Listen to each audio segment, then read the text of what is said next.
ago, I suffered a difficult success in my life. 2 years ago, my father died, and I didn't feel anything. I didn't cry. I just entered in the summer thinking of why this happened to me and how this could affect my life for the next few days. The time passed, and I can't feel anything about his loss. Only I can't. As human beings, we need to feel something to continue living, but sometimes we are in situations like family problems, a loss of a loved one, and abuse that prevent us to feel the things, and this gives us a welcome to the complex world of the emotional blockage. The emotional blockage is dangerous because it could develop into addictions, anxiety, and depression. Addictions are the most known symptom of the emotional blockage.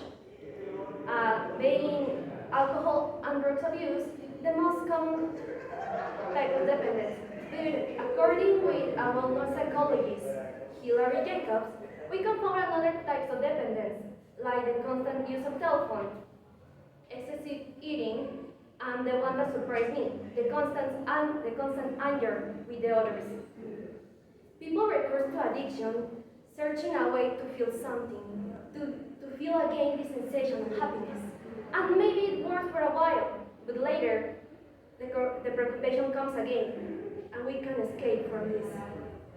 In one point of emotional blockage, we start to overthinking all, and especially we think about the past.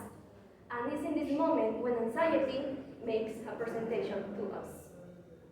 Anxiety puts our body in a survival state. Why? Because we start to feel all the things in a physical way. We see everything, we hear everything, and we always have the question, why in our minds? Why this happened? Why that? Why there? And when we realize that we are suffering anxiety, it's important to attend it because anxiety can develop into heart disease, intestinal problems, skin problems like acne, and insomnia. Also, another relevant fact about anxiety is that keep us living with a constant sadness, and also we live with a constant anger with ourselves or with others.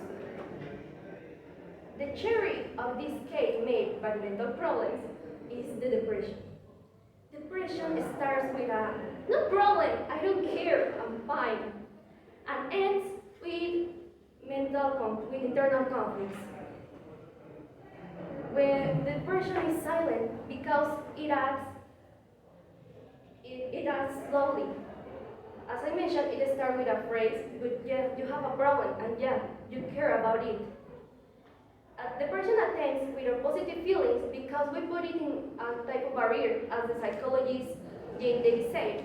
And later, without positive feelings, we are tempting with our potential of life because we become pessimists of everything and anything.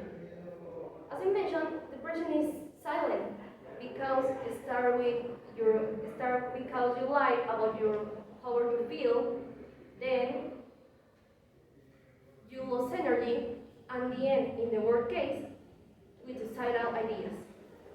When I realized that I was suffering an emotional blockage, I decided to put a stop to this situation. With help of a psychologist, friends, and my family, I discovered that emotional blockage is not a sentence of life. It's a challenge that everyone could win. And finally, 2 years later, I was able to feel something again.